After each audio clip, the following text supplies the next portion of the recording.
ಈ ಕಥೆ ಶುರುವಾಗೋದು 60 ವರ್ಷಗಳ ಹಿಂದೆ. ಅಂದಹಾಗೆ ಈ ಡಾಕ್ಟರ್ ಹರಳೆಯವರು ವೃತ್ತಿಯಲ್ಲಿ ಸರ್ಕಾರಿ ವೈದ್ಯರು. 1965ರಲ್ಲಿ ಆಗಿನ ಕಾಲದಲ್ಲಿ ಅತಿ ಹೆಚ್ಚು ಓದಿಕೊಂಡಿದ್ದ ವೇದವಲ್ಲಿ ಎಂಬ ಹುಡುಗಿಯ ಕೈ ಹಿಡಿದು ದಾಂಪತ್ಯ ಜೀವನಕ್ಕೆ ಕಾಲಿಟ್ಟರು. ಅದು ಏಪ್ರಿಲ್ 4, 1979. ಡಾಕ್ಟರ್ ಹರಳೆ ಎಂಬ ಸರ್ಕಾರಿ ವೈದ್ಯ ಕಾರ್ಯಕ್ರಮವೊಂದನ್ನು ಮುಗಿಸಿಕೊಂಡು ಮನೆಗೆ ಬಂದಾಗ ರಾತ್ರಿ ಸುಮಾರು 1 ಗಂಟೆ. ಪತ್ನಿ ವೇದವಲ್ಲಿಯ ಹೆಸರು ಕೂಗುತ್ತಾ ಮನೆಯ ಒಳಗೆ ಬಂದ. ಆದ್ರೆ ಯಾರೂ ಕಾಣಿಸ್ಲಿಲ್ಲ.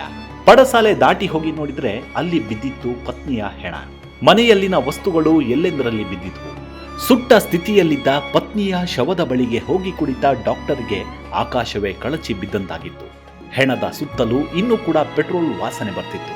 ಈ ಭೀಭತ್ಸ ದೃಶ್ಯ ನೋಡಿದ ವೈದ್ಯ ಕೂಡಲೇ ಪೊಲೀಸ್ ಸ್ಟೇಷನ್ಗೆ ದೌಡಾಯಿಸಿದ. ಧರ್ಮಸ್ಥಳದ ಫೈಲ್ಸ್ನಲ್ಲಿ ಅತಿ ಹೆಚ್ಚು ಸದ್ದು ಮಾಡಿದ ಕೊಲೆ ಪ್ರಕರಣಗಳಲ್ಲಿ ಈ ವೇದವಲ್ಲಿಯ ಕೊಲೆ ಕೂಡ ಒಂದು.